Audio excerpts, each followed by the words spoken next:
everybody in our society's life is touched by cancer. If not personally, then through a loved one, a family member, colleague, friend. And once our lives are touched by cancer, we quickly learn that there are basically three weapons or three tools that are available to fight the disease: surgery, radiation, and chemotherapy. And once we get involved in the therapeutic decisions, again, either personally or with our loved ones, family members, we also very quickly learn the benefits, the trade-offs, and the limitations of these tools. I'm very thankful to Jay and to Mark and the TEDMed team for inviting me today to describe a fourth tool, a new tool, that we call tumor treating fields. Tumor treating fields were invented by Dr. Yoram Palti, professor emeritus at the Technion in Israel, and they use low-intensity electric fields to fight cancer. To understand how tumor treating fields work, we first need to understand what are electric fields. Let me first address a few popular misconceptions. First of all, electric fields are not an electric current that is coursing through the tissue. Electric fields are not ionizing radiation like X-rays or proton beams that bombard tissue to disrupt DNA. And electric fields are not magnetism. What electric fields are a field of forces. And these forces act on, attract bodies that have an electrical charge. The best way to visualize an electric field is to think of gravity. Gravity is also a field of forces that act on masses. We can all picture astronauts in space. They float freely in 3 dimensions without any forces acting on them. But as that space shuttle returns to Earth, and as the astronauts enter the Earth's gravitational field, they begin to see the effects of gravity. They begin to be attracted towards Earth. And as they land, they're fully aligned in the gravitational field. We're, of course, all stuck in the Earth's gravitational field right now. That's why you're all in your chairs. And that's why we have to use our muscle energy to stand up, to walk around, and to lift things. In cancer, cells rapidly divide and lead to uncontrolled tumor growth. We can think of a cell from an electrical perspective as if it's a mini space station. And in that space station, we have the genetic material, the chromosomes, within a nucleus. And out in the cytoplasmic soup, we have special proteins that are required for cell division that float freely in this soup in 3 dimensions. Importantly, those special proteins are among the most highly charged objects in our body.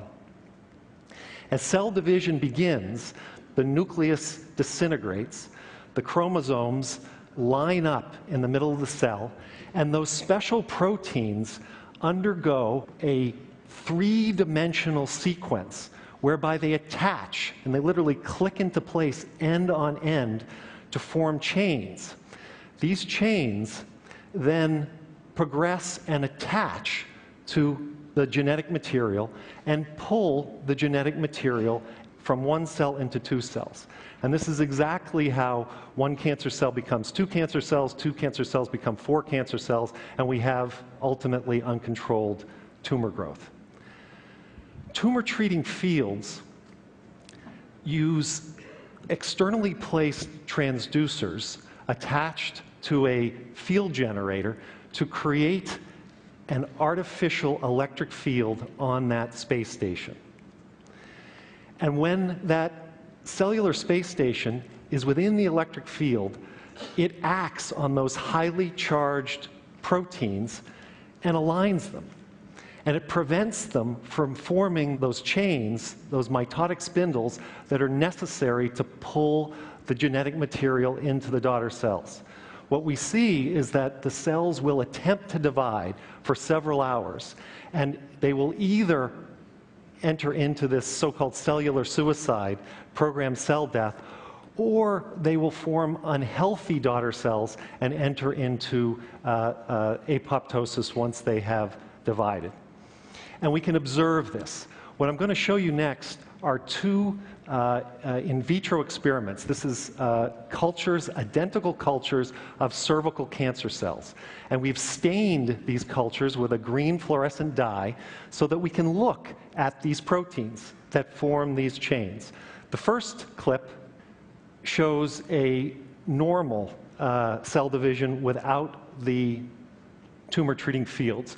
What we see are, first of all, a very active culture, a lot of divisions, and then very clear nuclei once the cells have separated. And we can see them dividing throughout. When we apply the fields, again, in the identical time scale to the identical culture, you're going to see something different. The cells round up for division, but they're very static in that position. We'll see two cells in the upper part of the screen attempting to divide.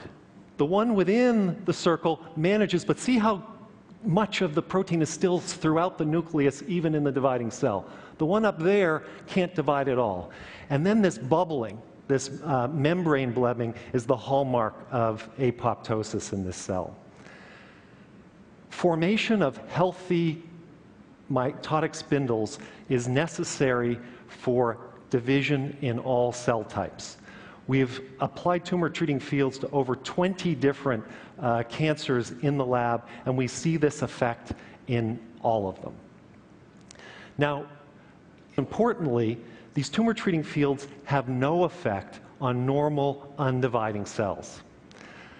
10 years ago, Dr. Palti founded a company called Novocure to develop his discovery into a practical therapy for patients.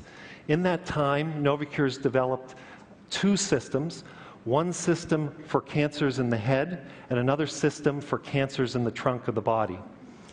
The first cancer that we have focused on is the deadly brain cancer, GBM. GBM affects about 10,000 people in the US each year. It's a death sentence. The expected 5-year survival is less than 5%, and the typical patient with optimal therapy survives just a little over a year and only about 7 months from the time that the cancer is first treated and then comes back and starts growing again. Novocure conducted its first phase 3 randomized trial in patients with recurrent GBM. So these are patients who had received surgery, high-dose radiation to the head, and first-line chemotherapy, and then had failed, and their tumors had grown back. We divided the patients into two groups. The first group received second-line chemotherapy, which is expected to double the life expectancy versus no treatment at all. And then the second group received only tumor-treating field therapy. What we saw in that trial is that the life expectancies of both groups, so the chemotherapy-treated group and the tumor-treating field group, was the same. But importantly, the tumor-treating field group suffered none of the side effects typical of chemotherapy patients. They had no pain, suffered none of the infections, they had no nausea, diarrhea, constipation, fatigue that would be expected. Based on this trial, in April of this year, the FDA approved tumor-treating fields for the treatment of patients with recurrent GBM. Importantly, it was the first time ever that the FDA included in their approval of an oncology treatment a quality of life claim. So I'm going to show you now one of the patients from this trial. Robert Dilbundi was a famous Swiss cycling champion. He won the gold medal in Moscow in the 4,000-meter pursuit. And 5 years ago, Robert was diagnosed with GBM. He received the standard treatments. He received surgery, he received high-dose radiation to the head, and he received first-line chemotherapy. a year after this treatment, and in fact, this is his baseline MRI, you can see that the black regions in the upper right quadrant are the areas where he had surgery. And a year after that treatment, his tumor grew back with a vengeance. That cloudy white mass that you see is the recurrence of the tumor. At this point, he was told by his doctors that he had about 3 months to live. He entered our trial, and here we can see him getting the therapy. First of all, these electrodes are non-invasive. They're attached to the skin in the area of the tumor. Here you can see that a technician is placing them. They're much like bandages. The patients learn to do this themselves.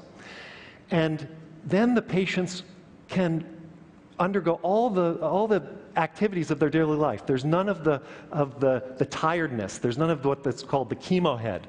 There's no sensation. It doesn't interfere with computers or electrical equipment, and the therapy is delivered continuously at home without having to go into the hospital either periodically or continually.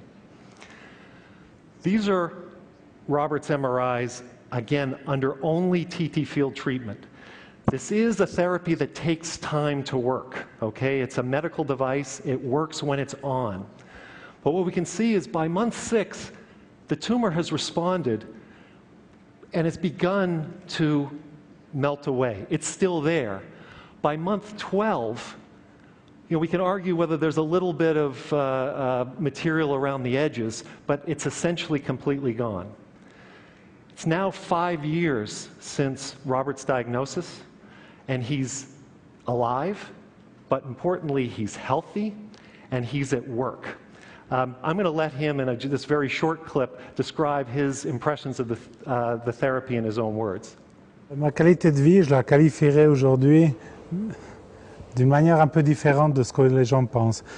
Je suis le plus heureux du monde, l'homme le plus heureux du monde, et je déguste tous les matins la vie. Je m'endors tous les soirs très très bien. Et je suis, comme je répète, le plus heureux des hommes au monde. Le matin quand je me réveille, j'ai dit merci, je vis. Novocure is also working on lung cancer as the second target. We've run a phase 2 trial in Switzerland on, again, recurrent patients who have received standard therapy and whose cancer has come back. I'm going to show you another clip of a woman named Lydia. Lydia is a 66-year-old farmer in Switzerland. She was diagnosed with lung cancer 5 years ago. She underwent 4 different regimes of chemotherapy over 2 years, none of which had an effect. Her cancer continued to grow. 3 years ago, she entered the Novocure lung cancer trial. You can see in her case, she's wearing her transducer arrays, one on the front of her chest, one in the back, and then the second pair side to side over the liver. You can see the tumor treating field generator, but importantly, you can also see that she is living her life. She's managing her farm, she's interacting with her kids and her grandkids, and when we've talked to her, she said that when she was undergoing chemotherapy, she had to go to the hospital every month for her infusions. Her whole family suffered as her side effect profile came and went. Now she can run all of the activities of her farm. It's only the beginning.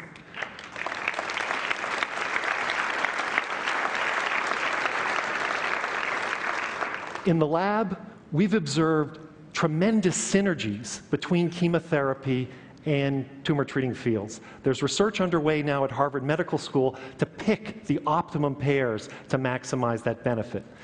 We also believe that tumor treating fields will work with radiation and interrupt the self-repair mechanisms that we have. There's now a new research project underway at the Karolinska in Sweden to prove that hypothesis. We have more trials planned for lung cancer, pancreatic cancer, ovarian cancer, and breast cancer. And I firmly believe that in the next 10 years, tumor treating fields will be a weapon available to doctors and patients for all of these most difficult to treat solid tumors. I'm also very hopeful that in the next decades we will make big strides on reducing that death rate that has been so challenging in this disease. Thank you.